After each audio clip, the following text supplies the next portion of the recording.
여러분은 노후에 대해 어떤 그림을 그리고 계신가요? 요양원, 간병인, 자녀와의 동거.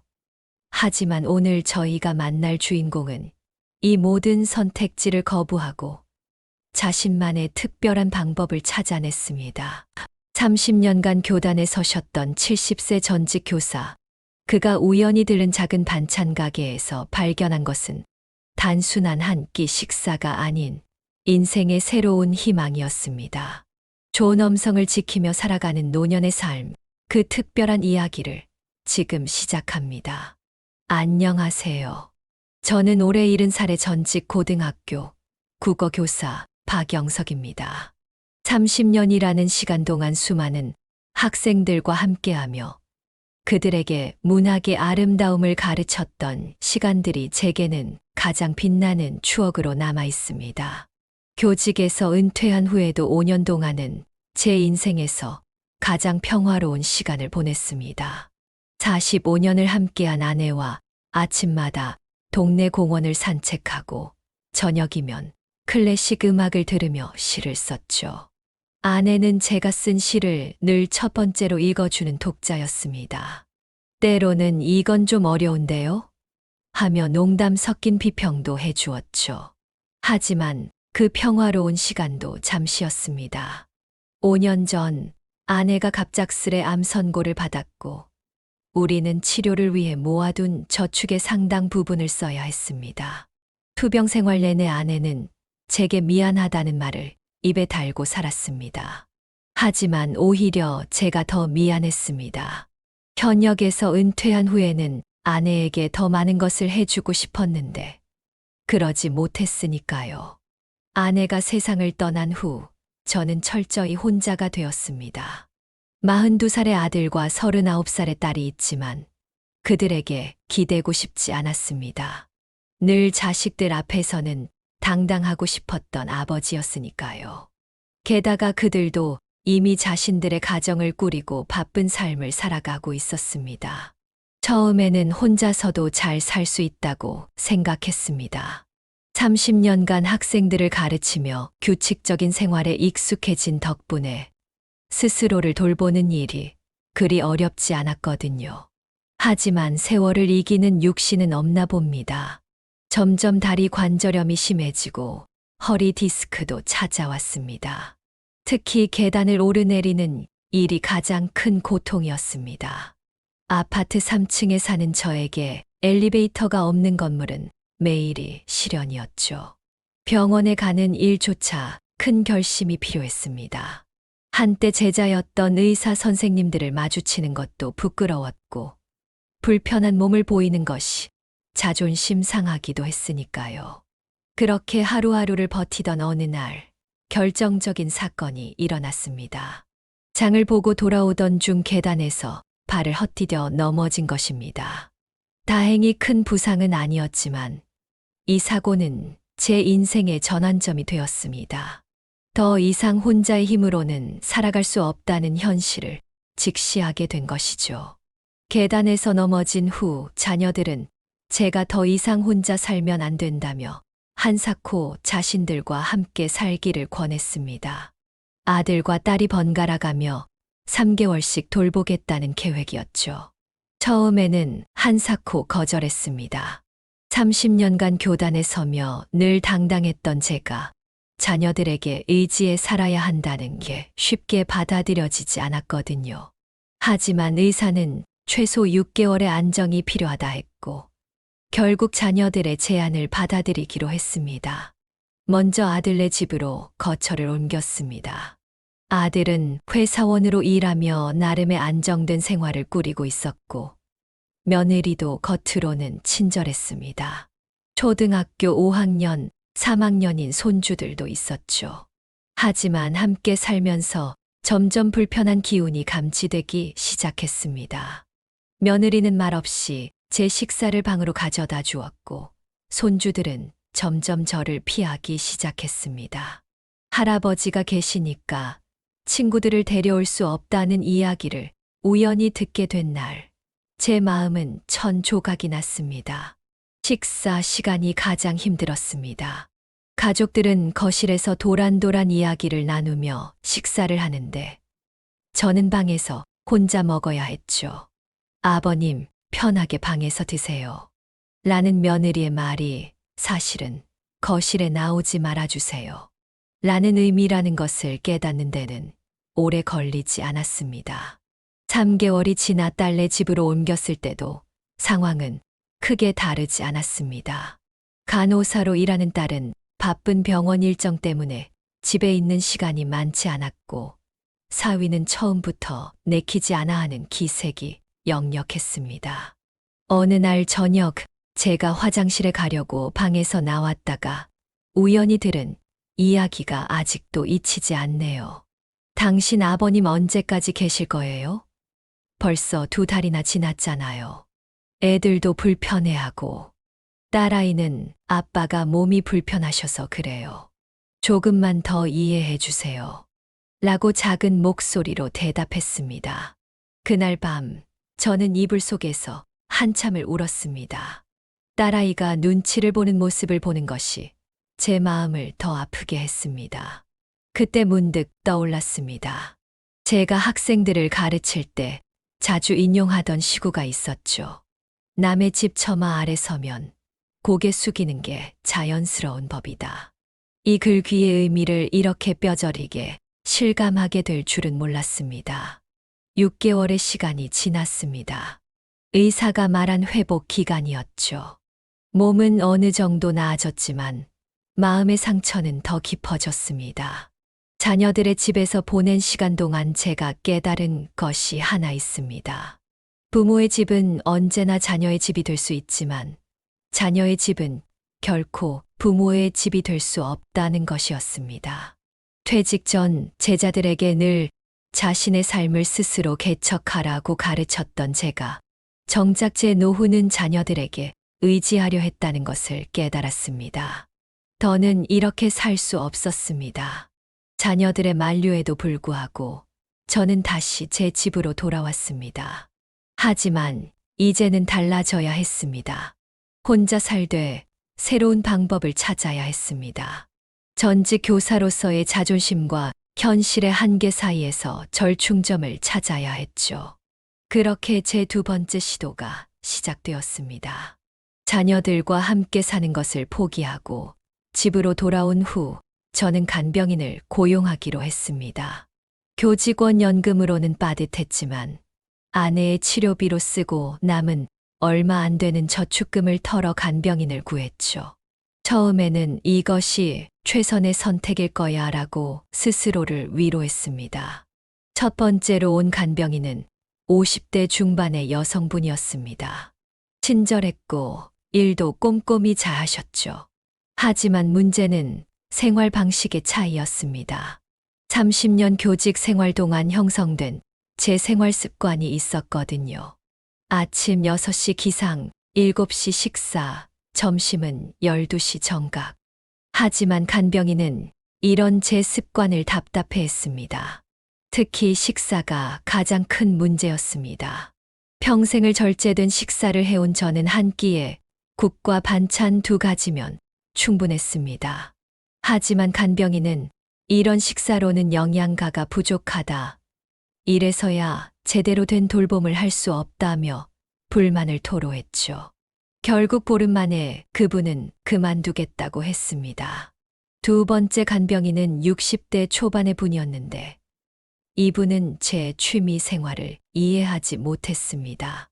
저는 매일 저녁 클래식 음악을 들으며 시를 쓰는 것이 일과였습니다. 베토벤의 교향곡을 들으며 시상을 떠올리는 그 시간이 하루 중 제가 가장 행복한 순간이었죠. 하지만 간병인은 시끄럽다. 늙어서 무슨 시냐며 못마땅해 했습니다. 3번째 간병인은 일주일도 못 버티고 떠났습니다. 4번째 간병인은 사흘. 이렇게 간병인들이 계속 바뀌는 동안 제 통장 잔고는 빠르게 줄어들었습니다.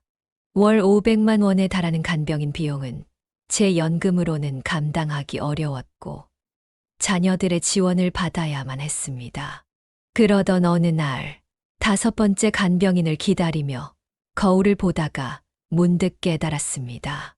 제 얼굴에서 교단에 서 있던 당시의 자신감은 온데간데 없이 사라져 있었더군요. 대신 그 자리에는 누군가에게 의지해야만 하는 초라한 노인의 모습만이 남아 있었습니다. 특히 가슴 아팠던 것은 제자들과의 만남을 피하게 된 것입니다.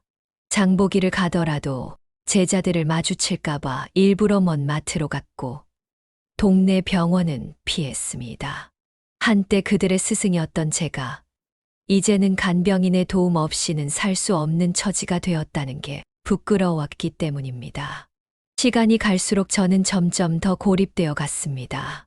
간병인들은 계속해서 바뀌었고 매번 새로운 사람에게 제 생활 방식을 설명하고 이해를 구하는 일은 점점 더 지쳐갔습니다. 자존심은 조금씩 무너져갔고 우울증도 찾아왔습니다. 결국 저는 두 번째 시도도 접어야 했습니다. 하지만 이번에도 포기하기 전에 마지막 선택을 해보기로 했습니다. 바로 요양원 입소였죠. 자녀들은 이 선택을 반겼습니다. 드디어 저에 대한 부담에서 벗어날 수 있다고 생각했겠죠. 하지만 그들은 몰랐습니다. 그곳에서 제가 어떤 시간을 보내게 될지를. 요양원에 들어가던 날, 아들과 딸은 아버지, 여기가 제일 좋은 선택일 거예요 라고 말했습니다. 연금으로 감당할 수 있는 가장 저렴한 요양원이었지만, 그래도 자녀들의 지원 없이 간병인을 쓰는 것보다는 나았죠. 처음에는 오히려 마음이 편했습니다. 30년 교직 생활처럼 정해진 시간표대로 움직이는 생활이 익숙했거든요. 아침 6시 기상, 7시 식사, 오전 운동, 점심 식사, 오후 프로그램 참여. 마치 제가 다시 학교에 돌아온 것 같았습니다. 다만 이번에는 제가 교단이 아닌 책상에 앉아 있는 쪽이었죠. 같은 방을 쓰는 어르신은 전직 은행원이셨는데 저와 비슷한 나이셨습니다. 하지만 시간이 지날수록 규칙적인 생활은 제게 새로운 형태의 감옥처럼 느껴지기 시작했습니다. 가장 큰 문제는 제 개성을 잃어가고 있다는 느낌이었습니다. 저녁마다 즐기던 클래식 음악도 들을 수 없었고 시를 쓸 여유도 없었습니다. 모든 활동이 단체로 이루어졌고 개인의 취향은 존중받지 못했죠. 특히 잊을 수 없는 사건이 있었습니다. 어느 날 저녁 베토벤의 월광 소나타를 작은 이어폰으로 듣고 있었는데 간호사가 와서 다른 어르신들이 시끄럽다고 하니 음악은 듣지 말라고 했습니다. 이어폰으로 듣고 있었는데도 말이죠. 알고 보니 옆 침대 어르신이 지적인 채 한다며 불평을 했던 겁니다. 또 다른 날은 식당에서 있었던 일입니다. 평소처럼 조용히 식사를 하고 있는데 옆자리 어르신이 갑자기 저 사람은 왜 저렇게 적게 먹느냐며 시비를 걸었습니다. 제가 이만큼이면 충분하다고 설명해도 소용없었죠. 결국 그날부터 식사 시간이 두려워졌습니다. 도서관에서 책을 읽을 때도 마찬가지였습니다. 시집을 읽고 있으면 누군가는 꼭 저 영감은 매일 책만 본다며 수군거렸습니다. 평생을 교단에서 책과 함께 살아온 제게 이런 시선들은 견디기 힘든 고통이었습니다. 한 달이 지날 무렵 결정적인 사건이 있었습니다. 요양원에서 진행하는 실버 노래교실 시간이었는데 강사가 제게 앞에 나와서 춤을 추라고 했습니다. 제가 거절하자 강사는 모두가 함께하는 시간인데 왜 비협조적이냐며 제 자존심을 건드렸죠. 그 순간 저는 깨달았습니다. 이곳은 제가 있을 곳이 아니라는 것을. 다음 날 아침 저는 요양원을 나왔습니다. 자녀들의 만류도 원장의 설득도 뿌리쳤습니다. 차라리 혼자 살다 죽는 한이 있더라도 더 이상 내 정체성을 잃어가며 살고 싶지 않았습니다. 집으로 돌아오는 택시 안에서 문득 제가 학생들에게 자주 했던 말이 떠올랐습니다. 남들과 다르다고 해서 틀린 것은 아니다. 자신만의 특별함을 잃지 마라. 이제는 제가 그 말의 의미를 온전히 실천해야 할 때였습니다. 하지만 어떻게 그 답을 찾는 데는 그리 오래 걸리지 않았습니다. 집으로 돌아온 후 처음 며칠은 그저 멍하니 시간을 보냈습니다. 창밖을 바라보며 이제 어떻게 살아야 할지 고민했죠. 자녀들에게는 잠시 혼자 있고 싶다며 연락을 피했습니다. 다리가 불편해 장보기도 쉽지 않았지만 굶는 한이 있더라도 다시는 누군가에게 의존하고 싶지 않았습니다. 그러던 어느 날 우연히 아파트 상가를 지나다가 작은 반찬 가게를 발견했습니다. 우리 동네 맛있는 반찬이라는 소박한 간판이 걸린 가게였죠. 평소 같았으면 그냥 지나쳤을 테지만 그날따라 유난히 허기가 져서 들어가 보기로 했습니다. 가게 안에는 30대 중반으로 보이는 젊은 부부가 있었습니다. 나중에 알게 된 사실이지만 남편 최준호 씨는 유명한 식당 출신 주방장이었고 아내 박지영 씨는 그의 든든한 지원군이었죠. 처음 반찬을 맛보는 순간 저는 깜짝 놀랐습니다. 간이 과하지 않으면서도 깊은 맛이 느껴졌거든요. 특히 무말랭이 무침은 제가 어렸을 때 어머니가 해주시던 맛 그대로였습니다. 그날 저는 3가지 반찬을 사들고 집으로 돌아왔습니다. 오랜만에 맛있는 저녁을 먹었죠. 그 후로 일주일에 2번씩 그 가게를 찾았습니다. 가게에 갈 때마다 부부의 정성스러운 모습이 눈에 들어왔습니다. 최 씨는 늘 새벽부터 나와 음식을 준비했고 박 씨는 손님들에게 친절하게 설명해주며 반찬을 포장했죠. 어느 날은 가게에서 그들의 대화를 우연히 듣게 되었습니다. 박 씨가 울먹이며 말하고 있었죠.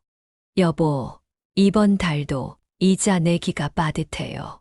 게다가 아기도 가지고 싶은데. 최 씨는 아내의 어깨를 토닥이며 조금만 더 버텨보자. 우리가 하는 음식이 맛있다는 건 알잖아. 곧 자리 잡을 거야 라고 답했습니다. 그들의 대화를 듣고 있자니 문득 제 젊은 시절이 떠올랐습니다. 저도 교직 생활 초기에는 빠듯한 월급으로 가정을 꾸리느라 힘들었거든요.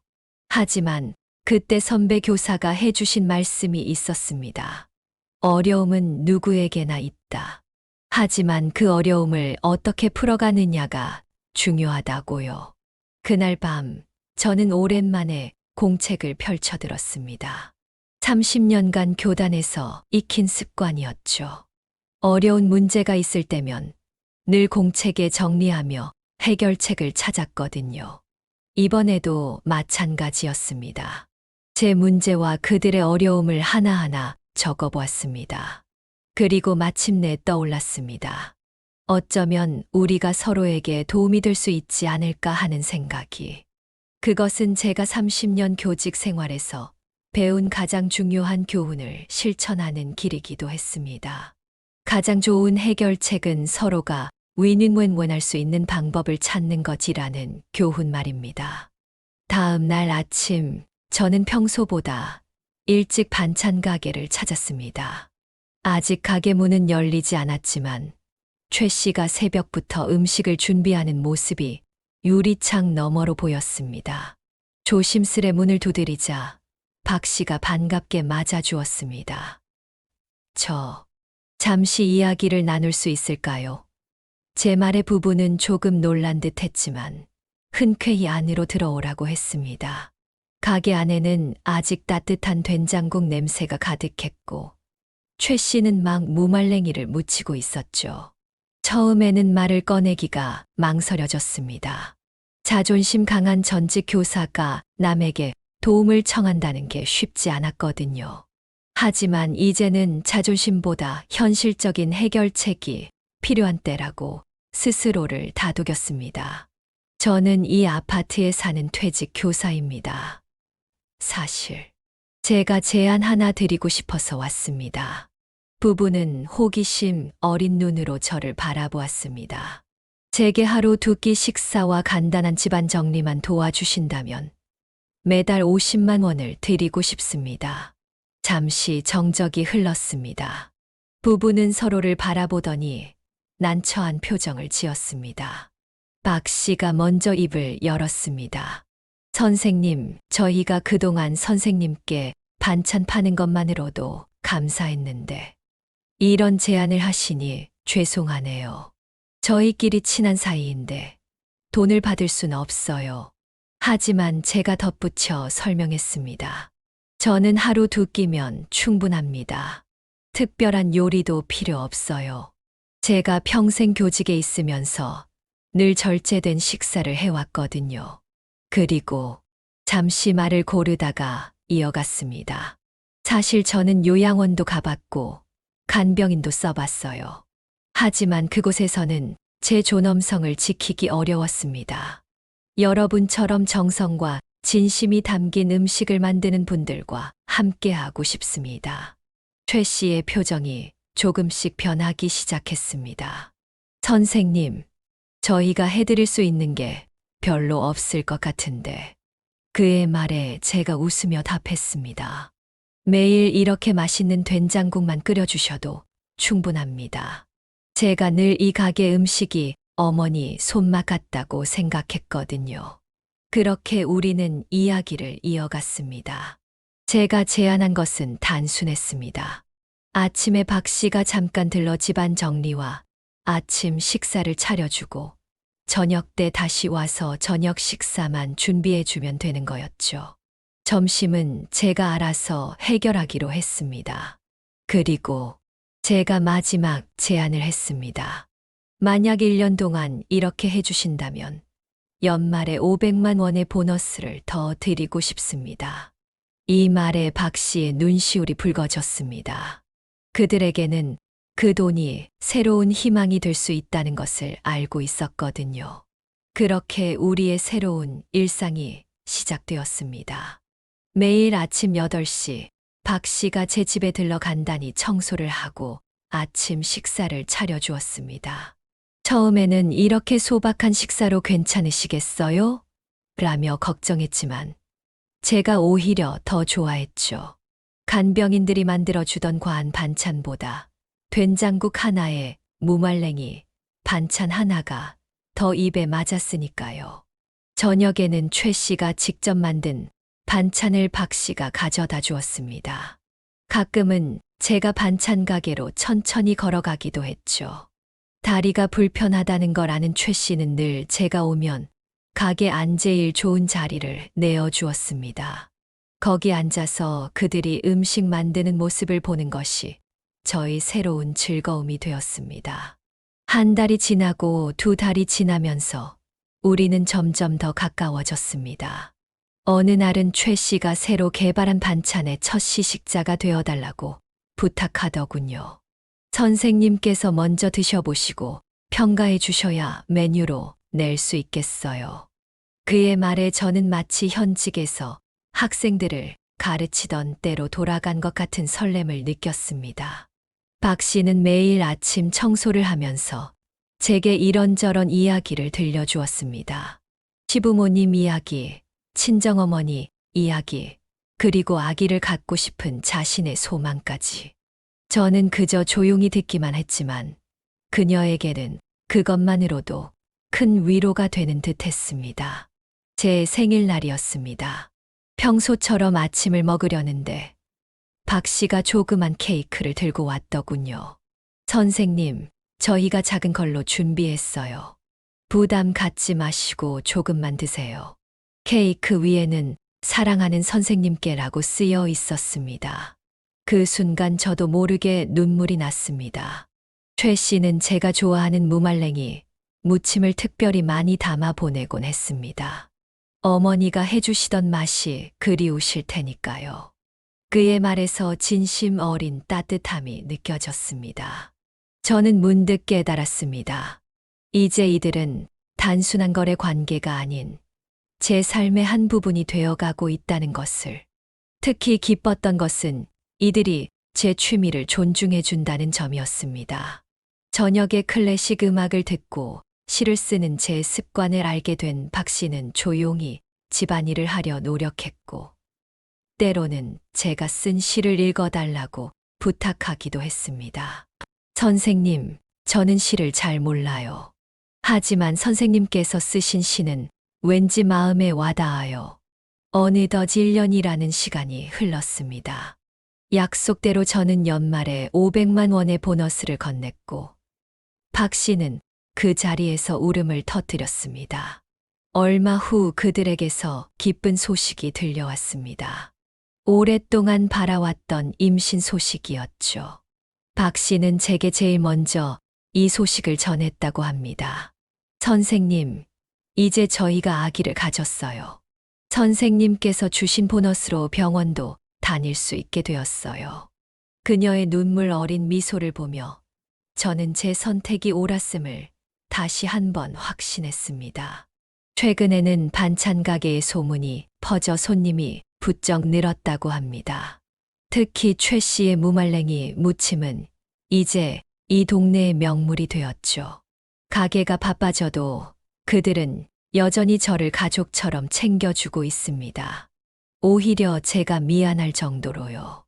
자녀들도 변화했습니다. 제가 이렇게 안정된 생활을 하는 것을 보고 이제는 더 이상 걱정하지 않는 듯합니다. 오히려 명절에 찾아왔다가 반찬 가게 음식을 먹고는 아버지가 이렇게 맛있는 식사를 하고 계셨구나 하며 안심하는 모습을 보입니다. 제가 이 사연을 보내는 이유는 분명합니다. 우리 사회에는 저처럼 노후를 고민하는 분들이 많을 것 같아서입니다. 요양원이나 간병인이 유일한 해답은 아니라는 것을 말씀드리고 싶었습니다.